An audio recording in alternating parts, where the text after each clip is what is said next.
नमस्कार, news India देख रहे हैं आप और आपके साथ मैं हूं सुरभि तिवारी। बुलेटिन की शुरुआत में सबसे पहले ईरान और इजराइल में चल रही जंग के बारे में थोड़ा और विस्तृत तौर पर आपको जानकारी दे देते हैं। दरअसल ईरान और इजराइल के बीच छिड़ी यह जंग 11वें दिन भी जारी है।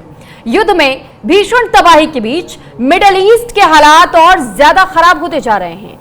ईरान इजराइल के संग्राम में अमेरिका की एंट्री के बाद से हालात और ज्यादा खराब होते नजर आ रहे हैं, क्योंकि अब पूरी दुनिया की निगाहें इस महासंग्राम पर टिकी हुई हैं। ईरान और इजराइल एक दूसरे को तबाह करने में जुटे हुए हैं।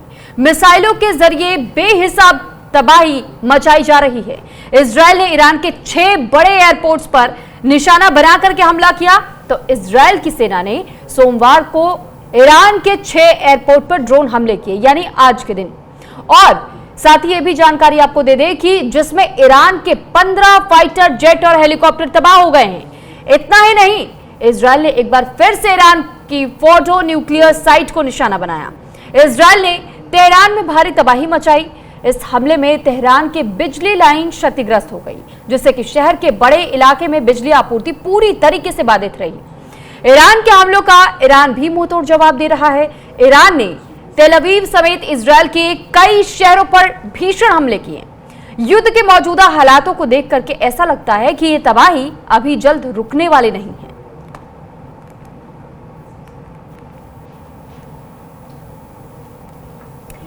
तो देखिए, अब इस बीच एक बड़ी खबर भी आपको बता देते हैं, क्योंकि लगातार अपडेट सामने आ रहे हैं कि ईरान अब किस तरीके से इंतकाम लेगा और क्या वाकई महासंग्राम की स्थिति बनेगी। तो इजराइल का ईरान पर बड़ा हमला इस दौरान देखने को है।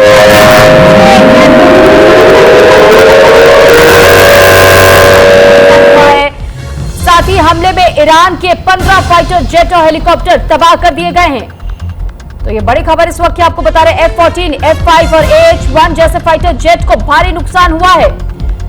तो फिलहाल देखिए, एक एक करके हम इन 6 एयरपोर्ट के बारे में भी जानकारी आपको दे रहे हैं कि कौन कौन से ऐसे एयरपोर्ट हैं जिनको निशाना बनाने का काम इजराइल की ओर से किया गया है। ईरान के 6 एयरपोर्ट को निशाना बनाते हुए मशहद, तेहरान, हमादान एयरपोर्ट पर ड्रोन अटैक में देजफुल, शाहिद बख्तरी और तब्रीज पर भी हमला हुआ है। हमले में ईरान के 15 फाइटर जेट और हेलीकॉप्टर तबाह हुए। F-14, F-5 और AH-1 जैसे फाइटर जेट को भारी नुकसान उठाना पड़ा। इजरायली हमलों में रनवे और अंडरग्राउंड बंकरों को भी नुकसान हुआ है। ईंधन भरने वाला एक विमान पूरी तरीके से तबाह हो चुका है। तो हालांकि दोनों देशों को इस बीच कई नुकसान उठाने पड़ रहे हैं। बहुत से ऐसे खामियाजे हैं जो भुगतने पड़ रहे हैं, क्योंकि जिस तरीके से दोनों एक दूसरे के उन जगहों को निशाना बना रहे हैं जिस पर ये दोनों देश इतरा रहे हैं। किसके पास आर्मी कितनी स्ट्रांग है, किसके पास सबसे ज्यादा हथियार है, इसको लेकर के दोनों ओर से लगातार वीडियोस भी आपने सोशल मीडिया पर देखे होंगे, जहां एक ओर जंग जमीनी स्तर पर लड़ी जा रही है, तो दूसरी तस्वीरें हम देखते हैं सोशल मीडिया के जरिए भी सामने आती है और अपने आप को मजबूत स्थिति में दिखाने का प्रयास किया जाता है। लेकिन फिलहाल हम आपको ये जानकारी दे रहे हैं कि ईरान के एयरपोर्ट पर जो स्ट्राइक किया गया, इजराइल ने ये बड़ा हमला किया है, लेकिन इसका पलटवार ईरान भी कर रहा है। ईरान के 6 एयरपोर्ट को निशाना बनाने का काम इजराइल की ओर से किया गया। हमने आपको एक एक करके ये भी बताया कि वो 6 एयरपोर्ट्स कौन से हैं और किस तरीके से इसका भारी नुकसान इस वक्त उठाना पड़ा है ईरान को। मशहद, तेहरान, हमादान एयरपोर्ट पर ड्रोन से हमला इजराइल की ओर से किया गया और इसके साथ साथ देजफुल, शाहिद बख्तरी और तब्रीज पर भी हमला हुआ है ईरान के। तो फिलहाल देखिए, ईरान और इजराइल दोनों एक दूसरे पर लगातार हमले बोल रहे हैं। हमले में ईरान के 15 फाइटर जेट और हेलीकॉप्टर तबाह हो चुके हैं। हालांकि कई ऐसे स्पॉट्स जहां से बताया जा रहा था कि लॉन्चिंग पैड्स हो, चाहे ड्रोन्स को रखने की जगह हो, और कई जगहों पर जो इंजन्स का निर्माण किया जाता है फाइटर जेट्स के, खासतौर पर उन जगहों को भी नुकसान पहुंचाने का काम इजराइल ने किया है। F-14, F-5 और AH-1 को भी नुकसान हुआ है। इजरायली हमलों में रनवे और अंडरग्राउंड बंकरों को नुकसान झेलना पड़ा है।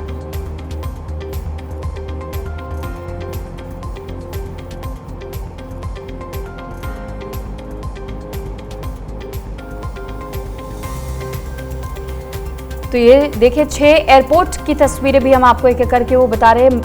मैप पर ये ईरान का मैप, जो कि आप देख और समझ सकते हैं, ये वो 6 एयरपोर्ट्स हैं। तब्रीज, तेहरान, मशहद, हमादान, इस्फान और देजफुल।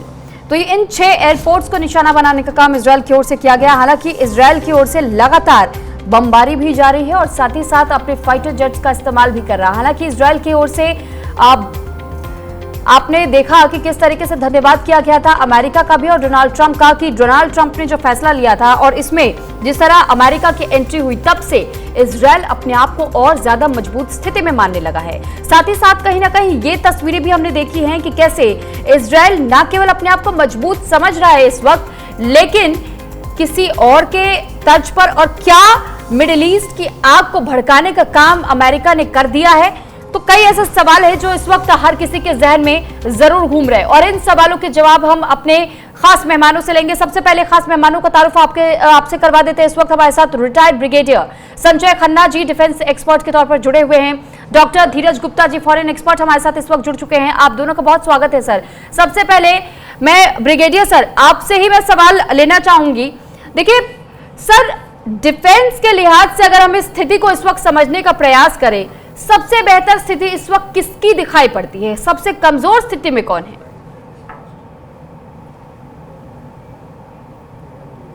इजराइल और ईरान जो है पिछले 11 दिन से जो है बहुत जबरदस्त मिसाइल अटैक्स और ड्रोन अटैक्स एक दूसरे के ऊपर कर रहे हैं। साथ ही साथ इजराइल जो है वो अपने फाइटर एयरक्राफ्ट भी इस्तेमाल कर रहा है। तो दोनों देश आप देखिए कि मैंने कहीं नहीं सुना कि आधे घंटे, 1 घंटा, 2 घंटे के लिए भी कहीं पे इस लड़ाई में पॉज, मतलब थोड़ा सा रुका, कोई भी देश दोनों में से कोई रुका है। एक तरफ से फायर आता है तो दूसरी तरफ से जो है दूसरा देश कर देता है। इस लड़ाई में अभी जब अमेरिका घुस गया है, आपको पता है कि उन्होंने जो है ये 3 न्यूक्लियर साइट जो है, फोर्डो हो गए, नतांज हो गए और इफ्सान, इन तीनों पे जो है उन्होंने B-2 बॉम्बर से अपने बॉम्ब छोड़े, GBU-57, और उन्होंने जाके जो है जो फोर्डो न्यूक्लियर साइट है उसके ऊपर जो है तबाही मचाई। दूसरी तरफ से अपने सबमरीन जो सी में, जो समुद्र में नीचे चलते हैं, और वहां से जो है उनको सरफेस पे लाया गया और वहां से फिर मिसाइल, टॉमहॉक मिसाइल जो है, ये जो बाकी दो हैं नतांज और इफ्सान के ऊपर जो है उन्होंने छोड़ी हैं। तो अमेरिका जब आ गया है इस लड़ाई में, तो अब पक्ष जो है वो इजराइल का ज्यादा भारी पड़ रहा है। अभी तक ये बोलना बड़ा मुश्किल था क्योंकि दोनों के पास अभी एमुनिशन है। ईरान के पास मिसाइल पड़ी हैं और इजराइल के पास जो है उनके लड़ाकू जहाज हैं और साथ ही साथ उनके पास भी मिसाइल हैं और ड्रोन से। तो ये जब तक खत्म नहीं होता तो हम बोल नहीं सकते थे कि किसका पल्ला भारी है। इसमें सिर्फ 2 चीजें हैं जो अहम है। एक ये है कि इजराइल ने शुरू से लेके आज तक जो है उन्होंने ज्यादातर अटैक जो है ईरान की मिलिट्री एस्टैब्लिशमेंट के ऊपर किया है। आपको पता है कि उनके जनरल मारे, उसके बाद उन्होंने उनके न्यूक्लियर साइंटिस्ट मारे, उन्होंने जो उनके न्यूक्लियर साइट्स हैं उनके ऊपर अटैक किया, उनकी जो मेन जगहें हैं उनकी डिफेंस मिनिस्ट्री पे अटैक किया, उनकी फॉरेन मिनिस्ट्री पे अटैक किया। तो वो चाहते थे कि पूरा का पूरा जो ईरान का जो स्टेटस ऊपर का लीडरशिप का है उसको खत्म किया जाए, और उन्होंने किया भी है। अल खमैनी बचे हुए हैं, हम सबको पता है। तो अमेरिका जब आ गया है इजराइल के साथ, तो अब जो है पल्ला भारी इजराइल का है। पर ये तब मैं बोल सकूंगा कि 100% जो है पल्ला भारी है जब अमेरिका पूरी तरह से इस लड़ाई में शामिल हो जाता है। अभी तक जो है दोनों देश जो भी उनके पास मिलिट्री साधन है एक दूसरे के ऊपर इस्तेमाल कर रहे हैं, और ये देखना पड़ेगा कि कौन जो है इस लड़ाई में सस्टेन कर सकता है अपने आप को ज्यादा। सर लेकिन सर सवाल ये भी है कि जिस तरीके से इस वक्त ये माहौल जो बना हुआ है मिडिल ईस्ट को पूरी तरीके से इस वॉर में उलझाए रखने का, या फिर ये भी कहा जा रहा है कि अगर अमेरिका की एंट्री हुई है तो कई इस्लामिक देशों की और इसमें एंट्री हो सकती है। हमने पाकिस्तान के टेक को भी देखा कि जो पाकिस्तान कल तक तो ये कह रहा था कि नोबेल पीस प्राइज से सम्मानित कर देना चाहिए डोनाल्ड ट्रंप को, आज वो भी इस हमले की निंदा कर रहा है। अमेरिका के साथ इस फैसले में वो खड़ा दिखाई नहीं दे रहा है, बाकी के इस्लामिक देशों ने भी इसको कंडेम किया है। तो सर ये जो स्थिति इस वक्त बन रही है, क्या वाकई मिडिल ईस्ट में जंग की आग को भड़काने का काम अमेरिका ने किया है, ये माना जाए? देखिए, जंग जो है उन्होंने ऐसा कुछ भड़काने के लिए नहीं किया। उन्होंने सिर्फ ईरान की न्यूक्लियर साइट जो है उसको तबाह करना था, जो वो कर दिया उन्होंने। उनका एम अचीव हो गया। अब एज रिगार्ड जो है अलग अलग देश जो हैं, चाहे वो रशिया हो, चाहे चाइना हो या पाकिस्तान हो, वो सब स्टेटमेंट्स देते जा रहे हैं। उन स्टेटमेंट्स का कोई महत्व नहीं है। जो यूएनएससी की मीटिंग हुई है वहां पे भी बोला गया था। तो आप कुछ भी बोलते रहिए, अमेरिका एक ऐसा देश है और इजराइल ऐसा देश है जो उनको करना है वो करके रहेंगे। उनको मतलब ही नहीं पड़ता है कि कौन क्या बोल रहा है। जब तक मेरा जो एम है मैं उसको अचीव करने में लगा हूं, मैं किसी की नहीं सुनूंगा। रशिया ने देखिए बहुत ही सोच समझ के एक स्टेटमेंट दी है। जब अभी इनके फॉरेन मिनिस्टर गए और पुतिन साहब से मिले हैं, उसके बाद पुतिन साहब ने स्टेटमेंट ये दी कि हम जो है इजरायली पॉपुलेशन के साथ है और उनके भले के लिए हैं। इसका मतलब क्या हम लें कि वो ईरान के साथ लड़ाई में उतर रहे हैं, नहीं उतर रहे हैं। तो उन्होंने साफ कर दिया कि हम लड़ाई में नहीं उतर रहे हैं, पर हाँ वो कोवर्ट एक्शन मतलब पीछे से रह के चोरी छुपे जो है वो इजराइल की मदद करेंगे, क्योंकि इजराइल ने भी ईरान की मदद करेंगे, क्योंकि ईरान ने भी जो है उनकी मदद यूक्रेन के साथ जब रूस की लड़ाई चल रही है उसमें ईरान ने उनको जो है फौजी मदद की है, तो वो उसको रेसिप्रोकेट जल्दी करेंगे। चाइना का वो इस जगह जो है वो इंटरफियर नहीं करना चाहेगा। वो चाहेगा कि सिचुएशन जो है बहुत ज्यादा डी एस्केलेट हो जाए और वहां पे शांति बहाल हो, क्योंकि चाइना का जो है 90% ऑयल जो वो इंपोर्ट करते हैं अपने इस्तेमाल के लिए वो यहां से आता है, और उसमें जो ज्यादा बड़ा जो चंक है उसका वो ईरान से वो जो है इंपोर्ट करता है। तो चाइना के लिए तो बड़े मुश्किल वाली स्थिति हो जाएगी अगर ये स्ट्रेट ऑफ हॉर्मुज जो है वो बंद हो गया और उसकी तेल की सप्लाई जो है बंद हो गई। दिक्कत सभी देशों के लिए आएगी, कोई देश जो है बचा नहीं रहेगा। क्योंकि आप देखिए कि ईरान और जो मिडिल ईस्ट के बाकी देश हैं वो सब तकरीबन 25% के करीब जो है पूरे विश्व का तेल और नेचुरल गैस का जो वो वहां से जो है निर्यात करते हैं। इस पर मैं आऊंगी, लेकिन सर सवाल एक और भी है, उसके बाद मैं डॉक्टर धीरज गुप्ता के पास भी जाऊंगी। सर सवाल इसमें यह भी है कि जिस तरीके से ईरान अभी भी पीछे हटने को राजी नहीं है, जबकि एंट्री इसमें अमेरिका की हो चुकी है, अमेरिका की ओर से चेतावनी भी जारी की जा चुकी है ईरान को कि अभी भी शांत बैठ जाना चाहिए ईरान को। अगर वो इसके बाद भी हमले करता है तो फिर इससे और कड़ा एक्शन होगा और युद्ध और भयावह रूप लेगा। लेकिन इसके बाद भी हम देख रहे हैं अली खamenei की ओर से अभी तक भी ये नहीं कहा गया है कि हम युद्ध पर विराम लगाने को लेकर सहमति जता रहे हैं या हम युद्ध विराम चाहते हैं। वो तो कह रहे हैं कि अगर अमेरिका की एंट्री हुई है तो हम भी पीछे नहीं हटेंगे, फिर जंग की आग तो भड़केगी। और क्या इसी जंग में कहीं ना कहीं एक इन्वॉल्वमेंट लाने के लिए हॉर्मुज को बंद करने की बात की जा रही है? आपकी बात बिल्कुल सही है, क्योंकि ईरान जो है वो मनी मन जानता है कि वो अमेरिका की ताकत जो सैन्य ताकत है उसके अगेंस्ट जो है वो खड़ा नहीं हो सकता है जी। 2 दिन 5 दिन 10 दिन इससे ज्यादा जो है वो अमेरिका के सामने खड़ा नहीं हो सकता है। तो इस वजह से जो है वो बोल तो रहा है ईरान कि मैं जो हूं इसका बदला लूंगा जो आपने मेरे देश में किया है, अमेरिका को बोला है। अब वो इसमें क्या कर सकता है? जो मिडिल ईस्ट में अमेरिकन बेसेस है उसके ऊपर अटैक कर सकता है अपनी मिसाइलों द्वारा। दूसरा है जो लाल सागर है या अरेबियन सी है उसके अंदर जो अमेरिका की वॉरशिप्स लगी हुई हैं, एयरक्राफ्ट कैरियर लगे हुए हैं, उनके ऊपर जो है मिसाइल दाग सकता है। इससे ज्यादा उसके पास कोई क्षमता है ही नहीं करने के लिए।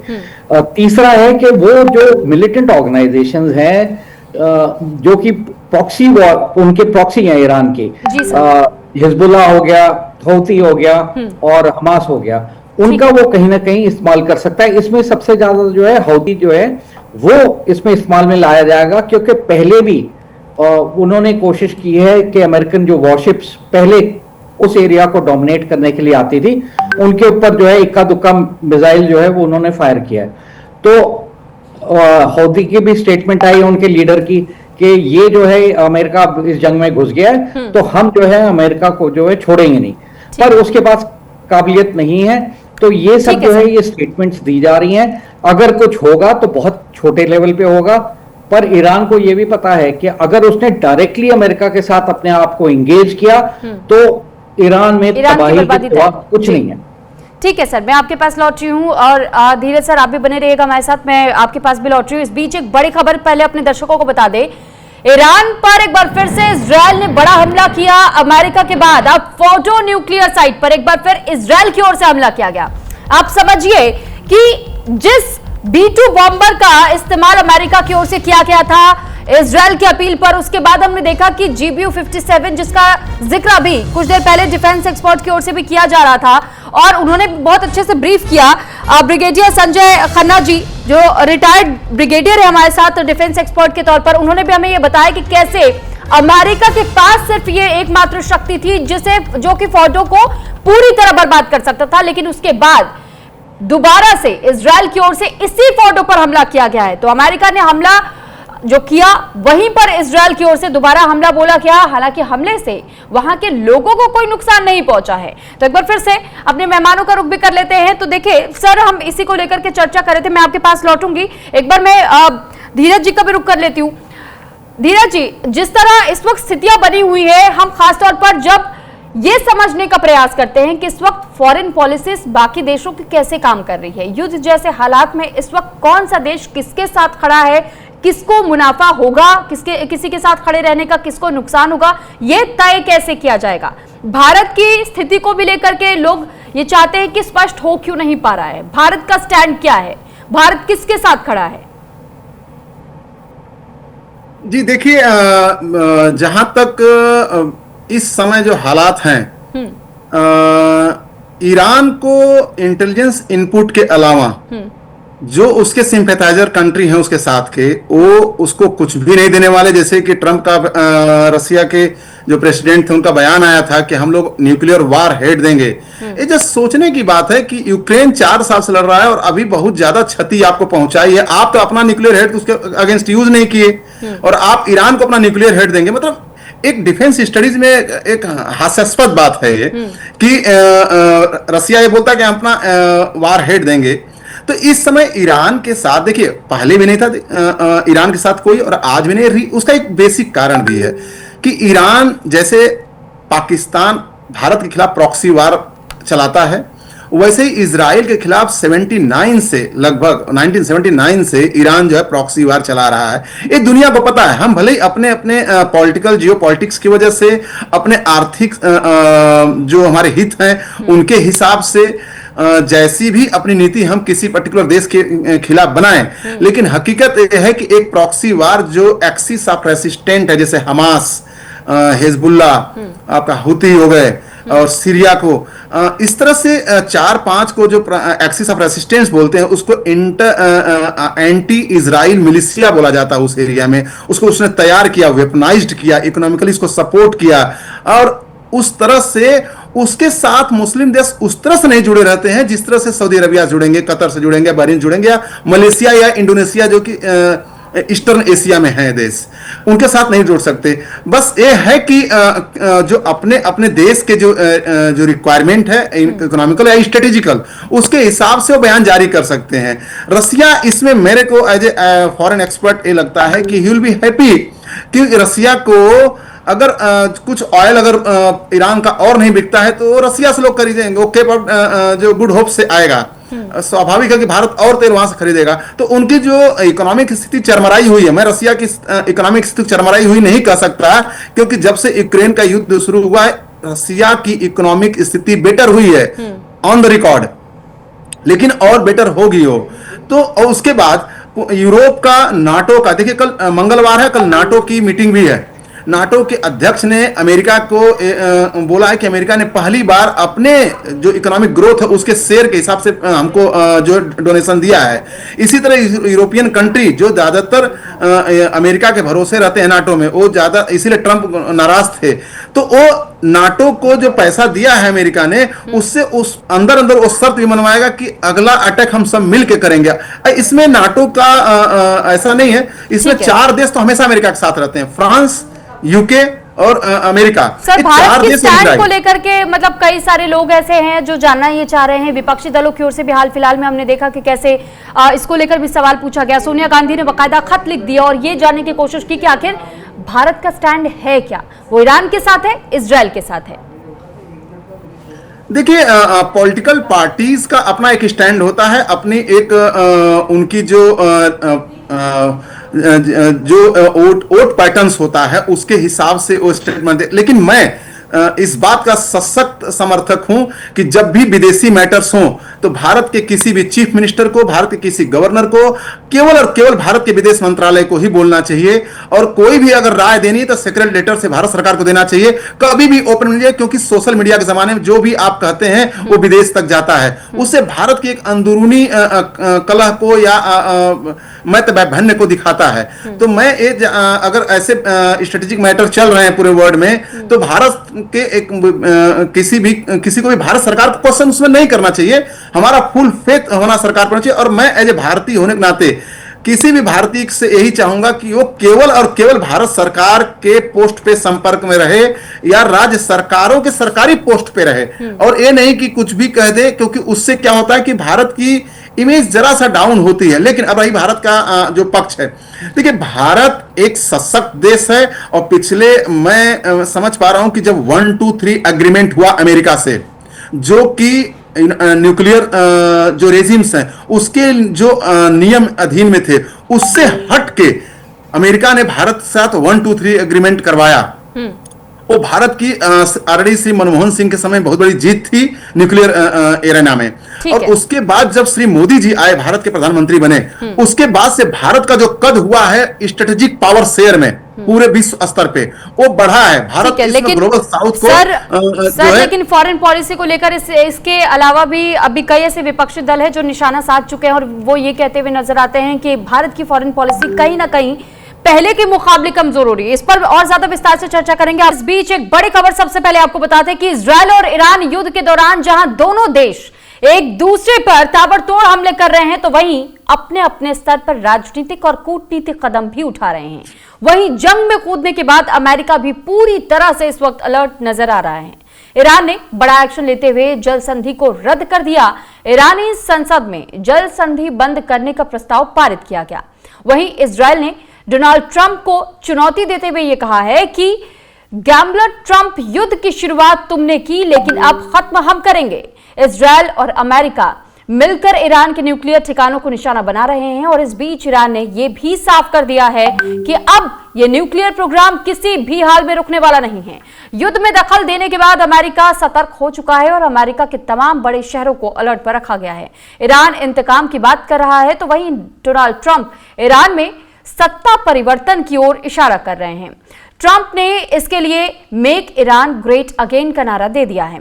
लेकिन सवाल तो यह है कि किसकी कूटनीति युद्ध में कारगर साबित होगी, और क्या ईरान युद्ध से निपटकर अपने न्यूक्लियर प्रोग्राम को अंजाम तक पहुंचा पाएगा।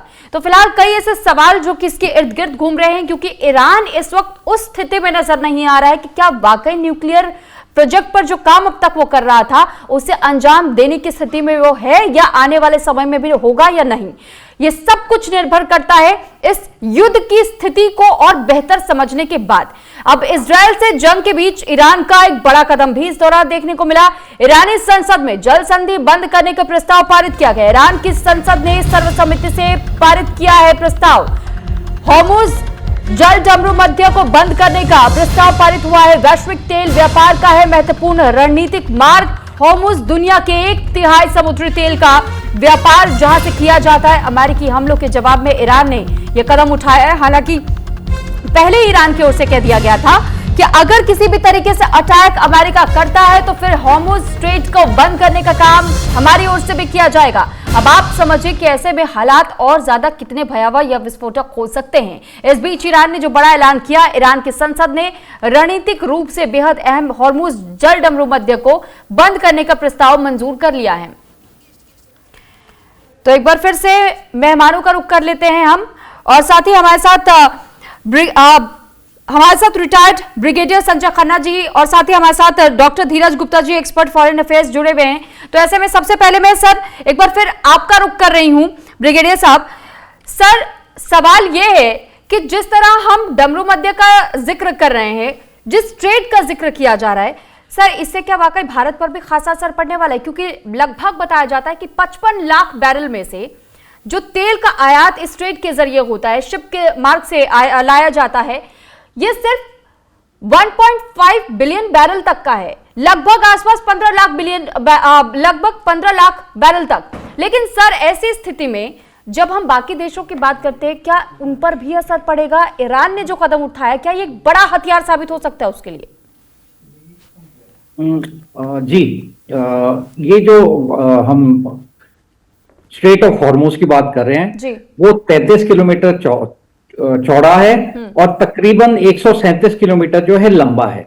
और ये ईरान और ओमान के बीच जो है उस एरिया में है, दोनों देशों के।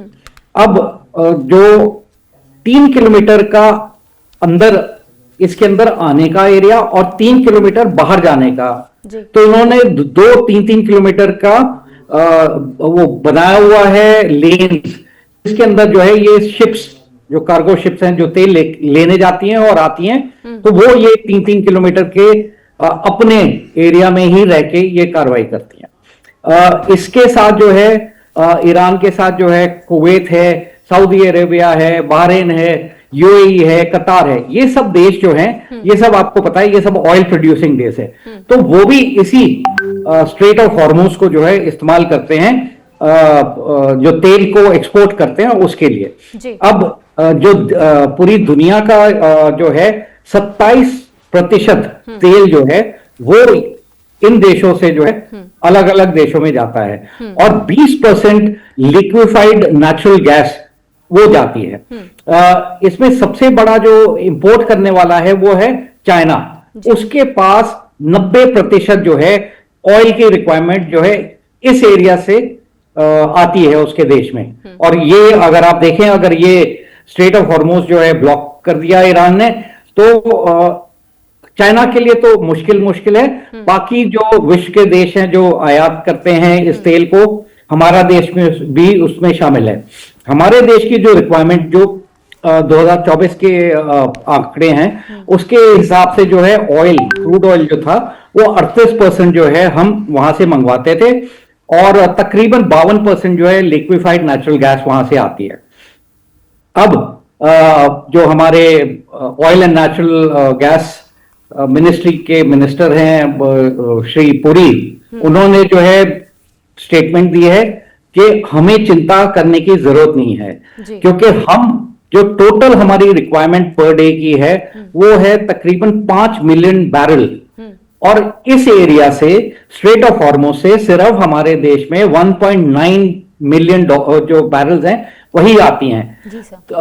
हमारे पास कुछ रिजर्व भी पड़ा हुआ है, तो इस वजह से अगले काफी टाइम तक जो है हमें दिक्कत नहीं होने वाली है। यानी सर लोगों को चिंता करने की जरूरत नहीं है, ये समझा जाए कि अभी पेट्रोल की कीमतें नहीं बढ़ेंगी? नहीं, कीमतें तो बढ़ेंगी, कीमतें तो बढ़ेंगी, क्योंकि ये इसमें जो है भारत सरकार सोच रही है कि एक्साइज ड्यूटी जो है उसको इंक्रीज करने के लिए। तो ये तो देखिए असर पूरे दुनिया पे आ रहा है इस चीज का, तो हमें भी ध्यान रखना पड़ेगा। जबकि जब से लड़ाई शुरू हुई है 11 दिन पहले से, उसके बाद से हमने वहां से आयात करना बिल्कुल ही बंद कर दिया है। हम वहां से अब तेल नहीं ले रहे हैं। हमारा जो दूसरा एरिया हम सोच रहे हैं वो है रशिया से हमने पहले भी लिया हुआ है, और फिर हम सोच रहे हैं, पर वो डिपेंड करेगा कि देखिए अभी रशिया को पता है कि ये स्ट्रेट ऑफ हॉर्मुज बंद हो जाएगा, तो मेरे लिए जो है बहुत ही बढ़िया है, क्योंकि सब देश जो है मेरे पास आएंगे। और उसमें हिंदुस्तान भी है। पर अगर हम तेल लेंगे तो हम अपनी शर्तों पे लेंगे, ये नहीं कि रशिया कोई भी जो है बैरल का, अगर एक बैरल का दाम जो है $70 है और अमेरिका रशिया बोले जी हम तो $100 में आपको एक बैरल बेचेंगे, तो इंडिया ये चीज एक्सेप्ट नहीं करने वाला है। तो इन सब चीजों को मद्देनजर रखते हुए जो हिंदुस्तान इस मामले में जो है अभी सक्षम है, कोई दिक्कत नहीं है। बिल्कुल। और सर कहीं ना कहीं, क्योंकि अभी एक खबर में और अभी पढ़ रही थी ब्रेक के बीच में ही, यह अपडेट है इस पूरे मामले को लेकर के कि अभी फॉरेन मिनिस्टर से भी मुलाकात पुतिन की हुई, और जब पुतिन उनसे मिलने के लिए पहुंचे तो इस पर भी जोर दिया गया, उनसे पूछा गया कि क्या आप हमारा साथ देने के लिए तैयार है या नहीं। तो पुतिन की ओर से कहा गया कि ईरान का सपोर्ट वो अपने तरीके से करेंगे, जिस तरीके से संभव हो पाएगा। क्या ये वाकई माना जाए कि जिस स्ट्रेट का हम जिक्र कर रहे हैं, हॉर्मुज का, उसके बंद होने से रशिया को फायदा मिल रहा है? अगर ईरान की जीत होती है तो भी इसका पूरी तरीके से फायदा रशिया को मिलेगा।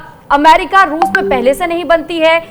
दूसरी तरफ हम देखते हैं कि पाकिस्तान, जिसकी सीमा 909 किलोमीटर तक की लगती है ईरान के साथ में, उसका भी सहारा अमेरिका ले रहा है, उसे भी बीच में इन्वॉल्व करने का प्रयास कर रहा है। तो इन पूरी तरीकों से अगर देखें समझे तो जानबूझ करके कुछ देशों को इसमें उलझाने की कोशिश की जा रही है।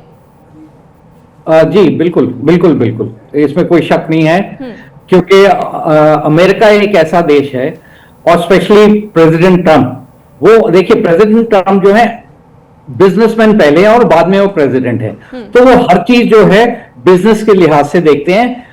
उसमें जरूरी नहीं है कि तेल के बारे में बात करें या और कुछ चीजों की बात करें। उनके लिए जो है कि मैं उस देश से क्या चीज ले सकता हूं। कई देशों में उन्होंने जब लड़ाई करके घुसपैठ की थी तो वहां से ऑयल, नेचुरल मिनरल्स और जो नेचुरल रिसोर्सेज है उस देश के जो है उन्होंने अपने कब्जे में किए। वैसे ही यूक्रेन के साथ जो है उन्होंने इस यूक्रेन की लड़ाई से, यूक्रेन रशिया की लड़ाई से पहले ही उन्होंने एक संधि की थी, जिसमें उन्होंने बोला था कि जो भी यूक्रेन के पास ये सब सामान है वो हमारे जो है देश को दिया जाएगा। तो इसी को सोचते हुए अभी देखिए उनको पाकिस्तान से कोई लेना देना नहीं, अगर आप देखें, पर वो जो है पाकिस्तान की बेसेस इस्तेमाल करना चाहते हैं अपनी फाइटर एयरक्राफ्ट के लिए, और हो सकता है मिसाइल्स भी जो है वहां पे तैनात की जाए। और जो अभी कुछ मेरे सुनने में आया, कंफर्म नहीं है, कि ईरान के ऊपर जो है पाकिस्तान से भी मिसाइल दागी गई हैं। तो ये जो है अमेरिका सिर्फ अपना फायदा देखता है, और इसी वजह से जो है कहा जा रहा है कि अमेरिका की नजर जैग्रोस पर भी है। जैग्रोस ईरान में वो जगह है जहां पर सबसे ज्यादा नेचुरल रिसोर्सेज का भंडार है, और इसी वजह से वो इजराइल का साथ दे रहा है कि अगर ईरान हारता है तो उस जगह को अमेरिका कब्जा लेगा और उन नेचुरल रिसोर्सेज का वो भरपूर इस्तेमाल कर पाएगा फिर। बिल्कुल बिल्कुल। तो ये अमेरिका की शुरू से पॉलिसी रही है, उसी चीज को कंटिन्यू करते हैं। मैं थोड़ा सा टॉपिक से डाइग्रेस हो रहा हूं। जैसे आपने बिल्कुल सही बताया कि आज जो है इजरायली एयरक्राफ्ट ने जो है रशियन एयरक्राफ्ट और उनके हेलीकॉप्टर्स उन सबको तबाह किया है। उसके बाद जो है उन्होंने फोर्दो पे फिर से अपने फाइटर एयरक्राफ्ट के द्वारा जो है वहां पे मिसाइल्स दागी हैं और फोर्दो को जो है और ज्यादा तबाह किया है। एक और चीज वहां पे उन्होंने की है कि जो रोड्स जा रही हैं वो उन्होंने बिल्कुल निस्त नाबूद कर दिया है, मतलब कि वो उस हालत में है कि फोर्दो से जो है कोई भी गाड़ी कुछ भी जो है ना जा सकती है ना आ सकती है। हम सब ने एक वो सैटेलाइट इमेजरी देखी है जहां पे ईरान ने दिखाया है कि 27 ट्रक जो हैं वो फोर्दो से जो रोड जा रही है उसके ऊपर हैं, और वो बोलते हैं कि उसी के थ्रू जो है हमने अपना न्यूक्लियर जो भी सेटअप था और जो इनरिच यूरेनियम है उसको हम ले जा चुके हैं किसी और जगह पे। तो इन चीजों को अब ये खबर जो है ठीक है ईरान ने बोली, ऐसी लड़ाई में जो है बहुत से बयानबाजी की जाती है जो कि एक तरह से साइकोलॉजिकल वॉरफेयर है। ईरान कभी मानना नहीं चाहेगा कि उसका जो यूरेनियम जो इनरिच यूरेनियम था उसकी क्षति हुई है। अमेरिका कभी ये मानना नहीं चाहेगा कि जो उसने अटैक किया है वो अनसक्सेसफुल हो रहा है और वो जो है जिस चीज के लिए वहां पे गए थे वो नहीं हो पाया। ठीक है तो सर, मैं ये आपके पास मैं लौटूंगी सर। साइकोलॉजिकल वॉरफेयर को लेकर के मैं डॉक्टर धीरज गुप्ता जी से भी ये चीज समझना चाहूंगी, क्योंकि जब हम फॉरेन रिलेशंस की बात करते हैं और साइकोलॉजिकल वॉरफेयर की बात करते हैं, इसमें कहीं ना कहीं जैसे अभी सर ने भी जिक्र किया है कि फौदों पर हमला अमेरिका की ओर से भी किया गया और उसके बाद इजराइल की ओर से भी दोबारा किया गया है। लेकिन डॉक्टर धीरज जी, इस वक्त ईरान कहता है कि हमने तो फौदों को पहले ही हटा दिया था। साइकोलॉजिकल वॉरफेयर की अगर हम बात करें, अमेरिका ने कहा अभी हमें समय है, 1 से 1.5 हफ्ता 2 हफ्ता लग सकता है, हम सोचेंगे, विचार करेंगे, उसके बाद हमला करने की रणनीति तैयार करेंगे। क्या ये माइंड गेम खेलने की कोशिश थी अमेरिका की ओर से कि ईरान को समय ही ना मिल पाए, क्योंकि उसके बाद ही, इस स्टेटमेंट के बाद 48 घंटों के बाद ही एयर स्ट्राइक कर दिया गया, B-2 बॉम्बर्स का इस्तेमाल करते हुए फौजों को तबाह कर दिया गया। तो ईरान का अभी तक कोई आधिकारिक तौर पर कोई इमेजेस जारी नहीं की गई है, सैटेलाइट इमेजेस का सहारा लिया जा रहा है, हम भी दिखा रहे लगातार। सर, कैसे समझे कि वाकई फौजों बर्बाद हुआ है या नहीं हुआ है? क्योंकि अभी सर ने भी कहा कि ये साइकोलॉजिकल गेम खेलने की कोशिश है कि कौन मजबूत है, किसने पहले कदम उठा लिया, किसने वाकई किसी को चोट पहुंचाई। देखिए, अगर 91 से मेरा होश है, जो मैं इराक और यूएस का युद्ध चल रहा था यूनाइटेड नेशंस के डिक्लेरेशन के बाद, तब से अमेरिका ने आज तक जो भी युद्ध लड़ा है कंक्लूड किया है, पहली बात। दूसरी बात है कि अमेरिका केवल साइकोलॉजिकल वार नहीं कर रहा होता है। अमेरिका चूंकि एक दरोगा है अभी भी दुनिया का, वो अब धीरे धीरे चाइना और रसिया उसके आर पार आने लग गए हैं और भारत साउथ ईस्ट एशिया में जो है अपना कद बढ़ा रहा है। लेकिन जो ये अटैक हुआ है, इस अटैक की जो सारी बैकग्राउंड मुझे जहां तक लगता है कम से कम 1.5 साल पहले से शुरुआत हो गई थी, जब जरा सा शिथिलता भारत और अमेरिका के रिलेशन में, शिथिलता नहीं मतलब उतना गर्मजोशी नहीं, लेकिन अमेरिका के साथ शुरू हो गई थी गर्मजोशी। ऑपरेशन सिंदूर में भी यही चीज देखी गई कि वो भारत के साथ कोई खराब रिलेशन नहीं अमेरिका के बने हैं, जो था वहीं पे है जरा सा। लेकिन पाकिस्तान के साथ गर्माहट इसलिए हुई क्योंकि वो ईरान को टारगेट करने का प्लान उन्होंने 1 साल 1.5 साल पहले ही बना लिया था, और उसके हिसाब से ट्रंप से पहले बिडेन साहब ने सीरिया के अलबसर को हटाया और सीरिया में अपनी सत्ता बनाई, जो कि एक एक्सिस रेसिस्टेंट का एक हिस्सेदार था। तो एक जो पूरी स्टडी अमेरिका ने उस सारे न्यूक्लियर साइट्स की करके, और जो साइट्स दिखाई जा रही हैं वो परफेक्ट हैं जहां तक मुझे लगता है, क्योंकि अमेरिका अपना प्रभुत्व झूठे वादों से दुनिया पर कायम नहीं कर सकता। वो इसलिए किया है क्योंकि वो काम करता है अपने स्ट्रेटेजी। उनके जो थिंक टैंक्स हैं वो रात दिन इस पर वर्क करते हैं। इजराइल हो गया, अमेरिका हो गया, ये सब कंट्री, यूके हो गई, फ्रांस हो गया, लेकिन बहुत टेक्नोलॉजिकली बहुत एडवांस है। अमेरिका की कमान डोनाल्ड ट्रंप के हाथों में है, तो सर कई बार वो अपने स्टेटमेंट्स बदल भी चुके हैं। स्टेटमेंट देखिए, अब अगर मेरे व्यक्तिगत तौर से पूछेंगे विश्व स्तर पे, तो जो डोनाल्ड ट्रंप कर रहे हैं वो हर देश के प्रधानमंत्री को, राष्ट्रपति को करना चाहिए। वो आज उनकी जो इकोनॉमी जो डाउन हुई है, जहां चाइना 79 से वियतनाम के बाद कोई युद्ध नहीं लड़ा है, और आज वो पिछले 6 साल के अंदर 7 ट्रिलियन इकोनॉमी बढ़ा ले गया है, और अमेरिका 27 से केवल 30 ट्रिलियन मतलब 3 ट्रिलियन बढ़ा पाया है। और अमेरिका को डर लगने लग गया है कि अगर मैं ऐसे ही शांत बैठा रहूंगा तो कहीं रसिया और चाइना जो है हमारे बराबर में आ जाएगी। देखिए, शिथिलता जो अमेरिका में थी उसके वजह से जॉर्जिया, क्रीमिया, उसके वजह से जो है मोल्डोवा, इस सारे जगहों पे अमेरिका जो है रसिया कब्जा कर लिया, यूक्रेन में भी जा रहा। तो ये ट्रंप को अच्छी तरह पता है कि अब मुझे एग्रेसिव होना पड़ेगा और मुझे किसी तरह से रसिया और चाइना को इंगेज करना पड़ेगा, ताकि उनकी इकोनॉमी एक स्टॉप ओवर पे जाए और मेरी इकोनॉमी, क्योंकि दुनिया में जिसके पास ज्यादा पैसा है वही एक छत्र राज्य करेगा। ठीक है सर, मैं आपके पास पहुंच रही हूं। एक बड़ी खबर पहले बता देते हैं कि अमेरिका के हमले के बाद से ईरान का एक बार फिर से गुस्सा फूटा है, और अब अमेरिका के खिलाफ ईरान बड़ा फैसला ले सकता है। ईरानी सेना चीफ आमिर हतामी की अमेरिका को 2 टूक सामने आई। दरअसल अमेरिका ने अब कोई गलती की तो फिर नहीं छोड़ेगा ईरान, ये ईरान की ओर से कहा जा रहा है। हर बार अमेरिका ने बड़ा अपराध किया है, हर बार अमेरिका को ईरान ने मुंह तोड़ जवाब दिया है। अब अमेरिका ने अगर कोई गलती की तो इस बार भी वही होगा, ये ईरान की ओर से कहा गया है। तो ये बड़ी खबर इस वक्त आपको बता रहे हैं। और एक बार फिर से मेहमानों की ओर हम आगे बढ़ते हुए डॉक्टर धीरज से हम क्योंकि सवाल कर रहे थे, डॉक्टर धीरज गुप्ता जी, मैं सर सवाल एक ये भी है कि जिस तरह अभी आप ब्रीफ भी कर रहे थे कि कैसे ईरान और अमेरिका की लड़ाई जिस तरीके से अब हो चुकी है, पहले तक तो वो इजराइल के साथ में उलझा हुआ था, लेकिन अमेरिका की इसमें हस्तक्षेप के बाद से हमने समझा है, देखा है। अमेरिका अपने आप को यह प्रेजेंट करने की कोशिश कर रहा है कि अभी भी अगर मैं शांत बैठा हूं या इतने समय से मैंने अपना किसी तरीके का योगदान युद्ध में कभी नहीं दिखाया है, तो इसका मतलब यह नहीं है कि हम मजबूत स्थिति में नहीं है। हमारे पास आज भी वो मजबूती है और आज भी हम सबसे ज्यादा शक्तिशाली देश है। लेकिन दूसरी तरफ सर, चाइना और रशिया की स्थिति कई मायनों में बेहतर दिखाई दे रही है। तो क्या वाकई सिर्फ अमेरिका एक नैरेटिव गढ़ने की कोशिश कर रहा है? क्योंकि ये वही डोनाल्ड ट्रंप है जो कुछ दिनों पहले तक ये राग अलाप रहे थे कि मुझे नोबेल पीस प्राइज दे दो, मुझे नोबेल पीस प्राइज दे दो। न जाने वो कितनी बार ये बात कह चुके हैं। दूसरे ही दिन हमला कर देते हैं ईरान पर। जी जी जी, देखिए मैं वही कह रहा हूं कि डिफेंस स्टडीज में चीजें जो कही जाती हैं जरूरी नहीं कि वो होंगी।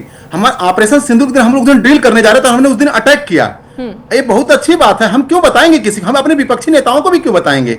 हम अपने संसद को भी नहीं बताते। ये तो केवल जो हमारे कैबिनेट ऑफ सिक्योरिटी मैटर्स होते हैं उनको बताते हैं, बस बाद में हम ब्रीफ करते हैं। तो ये तो युद्ध की बहुत ही नेपोलियन का युद्ध देख लीजिए, हिटलर का युद्ध देख लीजिए, वो तो अपने कमांडर को नहीं बता रहे थे जो जूनियर कमांडर होते थे कि हम अगले दिन क्या करने वाले हैं। तो ये तो बहुत ही सामान्य बात है वारफेयर में। और आज का वारफेयर पुराने जमाने का तो नहीं है कि घोड़ा सामने खड़े हो गए। आज का वारफेयर फ्रंट में नहीं होता है, बैक से होता है, साइबर अटैक होता है, सोशल मीडिया पर अटैक होता है। आपके अंदर ही देखिए हमारे भारत में कितने जासूस पकड़े गए। तो बहुत सारी चीज ऐसी पाकिस्तान में जासूस पकड़े जा रहे होंगे, वो बताते नहीं होंगे। तो ये सारी चीजें बिल्कुल क्लैरिफाइड होती है, कैमोफ्लेजिंग के साथ की जाती हैं। तो अमेरिका जो है इसमें मेरी दो राय नहीं है। अमेरिका अपनी इकोनॉमी के लिए, और मैं बता दूं आपको कि ईरान में इनरिचमेंट है कि नहीं है ये मैटर नहीं करता।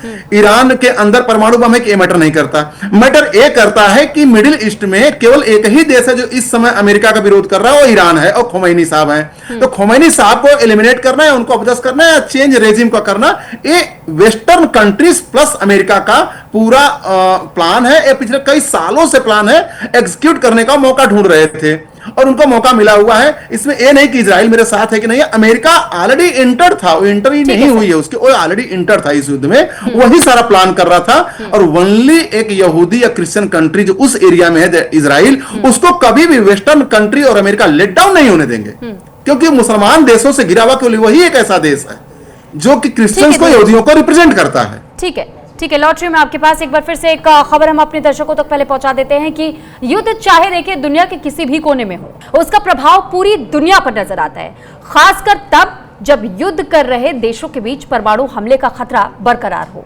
ईरान और इजराइल में छिड़ी जंग का असर भी पूरी दुनिया में देखा जा रहा है।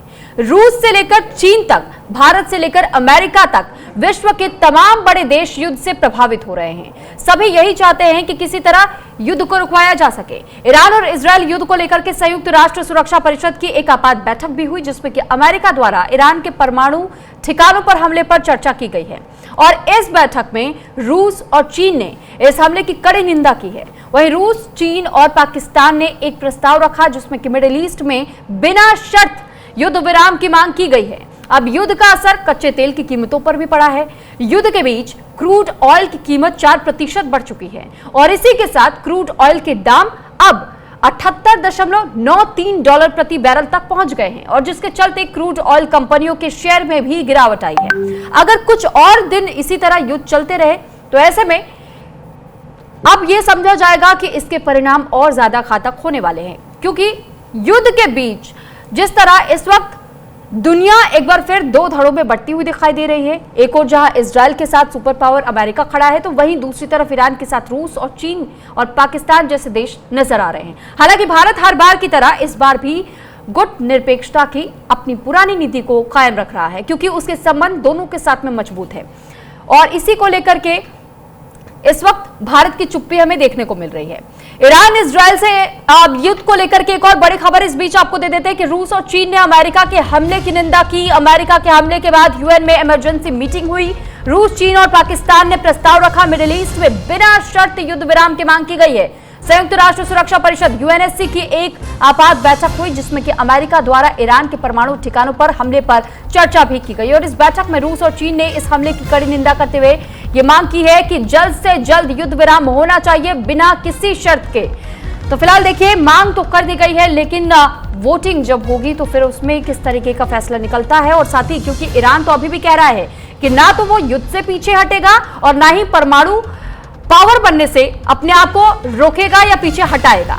एक बार फिर से हम अपने मेहमानों का रुख कर लेते हैं और मैं इस बार संजय सर का रुख करना चाहूंगी। सर, एक सवाल इस बात को लेकर भी जहन में आता है कि जब इजराइल ने इस जंग की शुरुआत की थी, 12 जून वो तारीख थी जब ईरान पर पहली बार हमला किया, और इस वक्त में जब पहले से ही इजराइल अपनी बेहतर स्थिति में नहीं था, हमास के साथ जो उसके संघर्ष रहे वो हर कोई जानता है, लेकिन बावजूद इसके 12 जून को उसने ईरान पर अटैक कर दिया, ये कहते हुए कि परमाणु हथियार बना रहा है ईरान, और अगर ऐसा हो जाता है, परमाणु अगर वो पूरी तरीके से प्रैक्टिस को कामयाब कर देता है तो उसके अस्तित्व पर सवाल बनेगा। लेकिन sir, director of national intelligence of United states Congress में अंडर ओथ तुलसी गबार्ड का एक स्टेटमेंट था, और उन्होंने ये स्टेटमेंट देते हुए ये कहा था कि Iran was not pursuing a nuclear weapon programme and its supreme leader Ali Khamenei had not authorised its resumption since its suspension in 2023।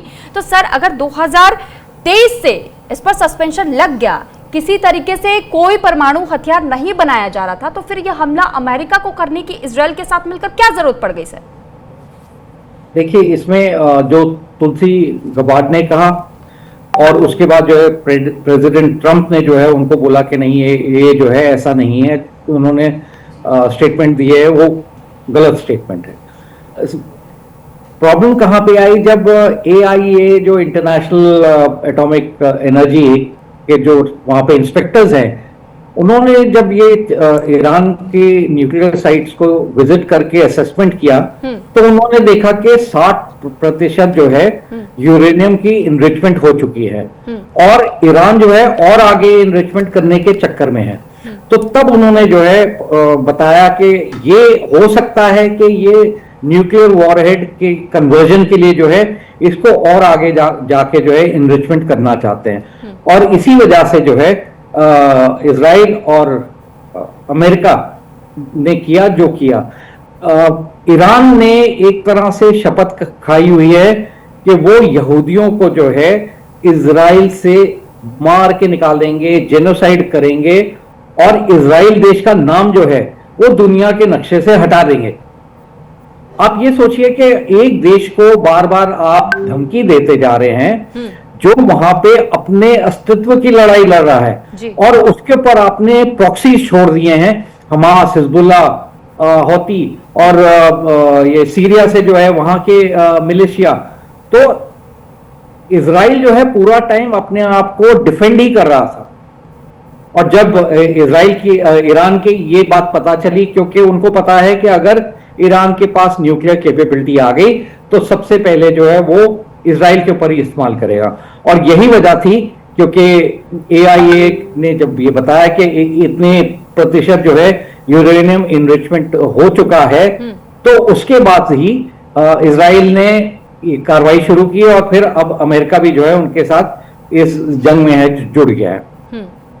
ठीक है, लेकिन सर, इसको लेकर के सवाल तो ये भी उठ रहे हैं कि अगर ये स्थिति अभी बेहतर नहीं होती, UNSC में भी मामला जा चुका है, अब UN की ओर से ये तय होना है कि आखिर वाकई युद्ध विराम जैसे हालात बनेंगे नहीं बनेंगे, इस पर सहमति बनती है नहीं बनती है। लेकिन अली खमेनी तो ये कहते हैं कि उन्हें कोई फर्क नहीं पड़ता किसी से भी, कोई कुछ भी कहता रहा, युद्ध विराम किसी स्थिति में अब नहीं होगा। अमेरिका ने एक गलती कर दी है और अब उसे अंजाम भुगतना होगा। ईरान पूरी तरह युद्ध चाह रहा है, वो ये खुले तौर पर कहता है कि बार बार आप कोशिश कर लीजिए, लेकिन ईरान तब तक नहीं रुकेगा जब तक पूरी तरीके से वो अपने आप को न्यूक्लियर पावर नहीं बना लेता है। तो सर, आखिर इस युद्ध का अंत हम कैसे देख सकते हैं? देखिए, अल खमेनी जो है वो कट्टर है। 1979 से पहले जो है ईरान बहुत ही मॉडर्न देश था और वहां पे बहुत स्थिति अच्छी थी, और जब से इस्लामिक रेवोल्यूशन करके जो है, पहले आयतुल्लाह khomeini आए, अब ये जो है आयतुल्लाह खमेनी है, तो इन दोनों के शासन के दौर में जो है ईरान बिल्कुल ही हार्डलाइनर कट्टरवादी जो मुस्लिम देश बन गया है, और उसी की वजह से जो है ये पूरी समस्या आई है मिडिल ईस्ट में। ईरान जो है वो अपने आप को मिडिल ईस्ट का बादशाह बनाना चाहता है, वैसे ही टर्की भी यही चाहता है कि वो अपने आप को जो है मिडिल ईस्ट का लीडर बना दे। सऊदी अरेबिया की भी यही मंशा है, और अमेरिका ये चाहता है कि इन तीनों देशों में से कोई भी जो है वहां पे जो मैं बोलूंगा बॉस मिडिल ईस्ट का बॉस ना बने, तो वो इजराइल को वहां पे प्रॉप अप कर रहे हैं कि इजराइल की इतनी क्षमता वहां पे हो जाए कि बाकी सब जो अरब देश हैं और मिडिल ईस्ट के देश जो हैं वो इजराइल का वर्चस्व जो है स्वीकार करें, और तभी जो है शांति वहां पे बहाल हो सकती है। ठीक है, नहीं तो मुश्किल है। यानी कि अभी भी बहुत सारी स्थितियां हैं जिन स्थितियों और परिस्थितियों को समझने की आवश्यकता होगी कि वाकई युद्ध विराम होगा नहीं होगा, क्योंकि ईरान भी इस वक्त अड़ा हुआ है। अमेरिका पहले ही कह चुका है कि अगर शांत रहा तो ठीक, नहीं तो फिर ये युद्ध और तेज होगा। तो फिलहाल आप दोनों का बहुत धन्यवाद सर हमारे साथ जुड़ने के लिए और अपनी अपनी बात को रखने के लिए।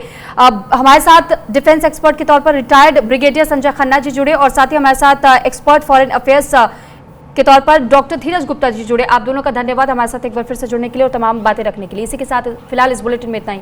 नमस्कार।